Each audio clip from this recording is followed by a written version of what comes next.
Assalamualaikum warahmatullahi wabarakatuh. Salam Pramuka. Nama saya Dede Mayangsari Siregar. Saya dari PGMI 6 semester 4 UIN Sumatera Utara Medan. Saya akan menjelaskan tentang materi kepramukaan, yaitu mengenai materi pramuka. Yang pertama ada tanda dan sandi dalam gerakan pramuka. Tanda adalah sesuatu yang menyatakan sesuatu, sedangkan sandi merupakan kata yang berasal dari bahasa Sanskerta yang berarti rahasia. Tanda dan sandi sering digunakan dalam gerakan pramuka. Tujuan mempelajari tanda dan sandi adalah untuk melatih kepekaan sebagai anggota pramuka. Selanjutnya ada tali temali. Tali temali yaitu ada simpul dan ikatan. Macam-macam simpul dan kegunaannya.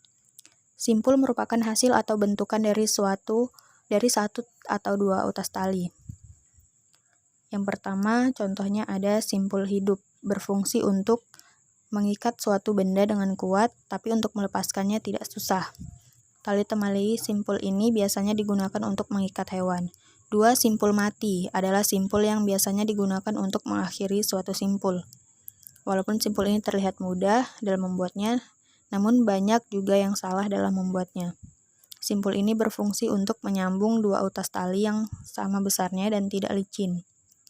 3. Simpul pangkal merupakan salah satu simpul yang sering sekali digunakan untuk mengawali atau mengakhiri suatu simpul lainnya.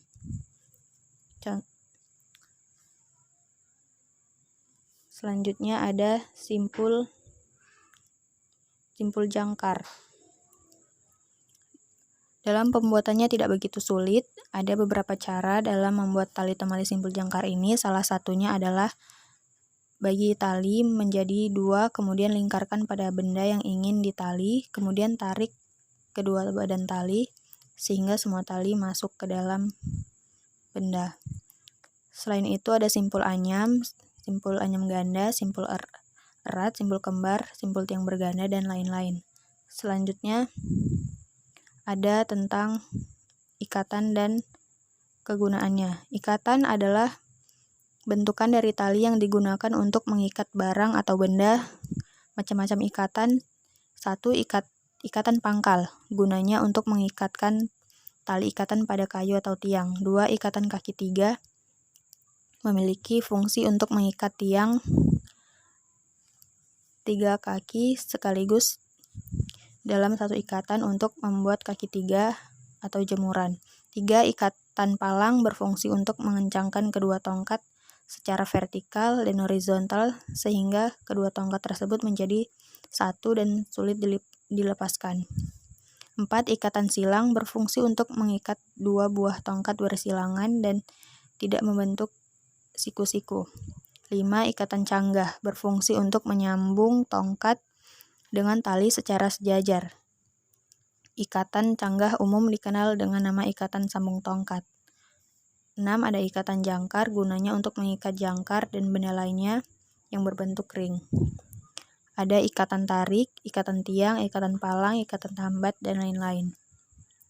Selanjutnya ada semapur.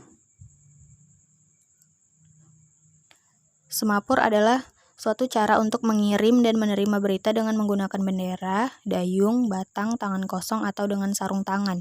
Informasi yang didapat dibaca melalui posisi bendera atau tangan.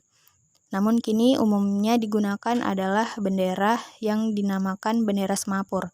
Pengiriman sandi melalui bendera semapur ini menggunakan dua bendera yang masing-masing bendera tersebut berukuran 40 x 40 cm. Selanjutnya ada Morse. Kode Morse adalah sistem representasi huruf, angka, dan tanda baca dengan menggunakan sinyal kode. Kode Morse diciptakan oleh Samuel F.B. Morse dan Alfred Vail pada tahun 1835. Kode Morse adalah contoh bentuk komunikasi digital awal.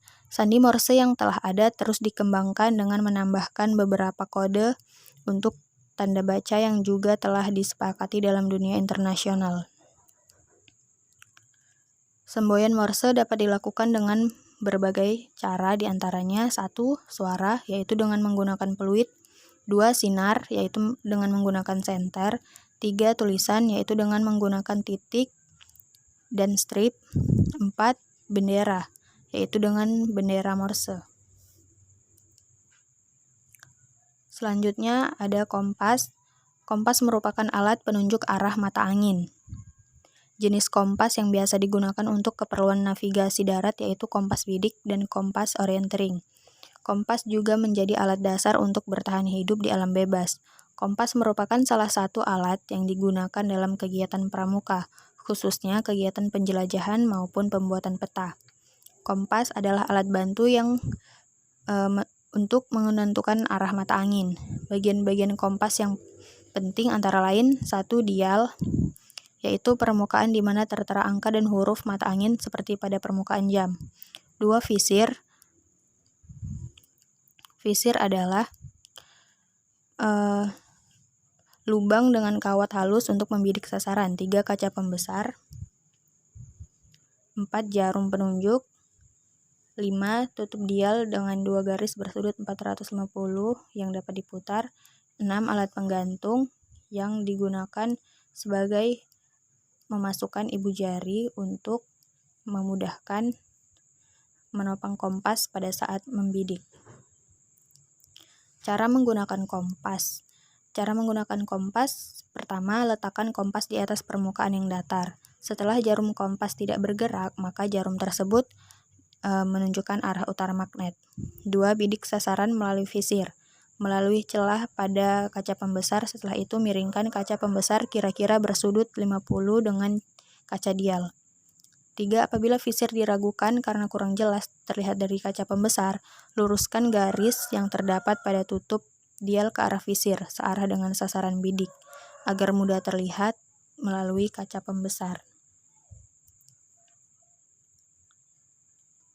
Selanjutnya, perpetaan. Perpetaan adalah kegiatan kepramukaan yang sangat menarik dan menyenangkan karena peserta didik dibawa langsung untuk mengenal alam terbuka. Banyak manfaat yang dapat diambil dari kegiatan ini antara lain 1. Melatih jiwa kepemimpinan dan kedisiplinan. 2. Meningkatkan rasa persatuan, persaudaraan, kerjasama, gotong royong, dan setia kawan. 3. Melatih keterampilan, ketekunan, ketelitian, serta kesabaran. 4. Mengagumi alam ciptaan Tuhan dan cinta tanah air. Beberapa perpetaan yang perlu dipelajari anggota pramuka. Yang pertama, peta panorama. Peta panorama adalah peta yang dibuat untuk mengetahui, membedakan, dan menggambarkan keadaan daerah dari sudut pandang tertentu. Yang kedua, peta lapangan. Peta lapangan adalah peta yang menggambarkan keadaan atau kondisi suatu tempat atau lapangan dan daerah sekitarnya dengan skala lebih kecil. 3. Peta pita. Peta pita adalah gambar yang dibuat dari lembaran kertas atau gulungan kertas untuk mengetahui gambaran keadaan perjalanan yang telah dilakukan dari suatu tempat ke tempat lain. Peta pita juga dapat digunakan sebagai dasar pembuatan peta atau denah perjalanan. Demikianlah penjelasan dari saya, lebih dan kurang saya mohon maaf. Wassalamualaikum warahmatullahi wabarakatuh. Salam Pramuka.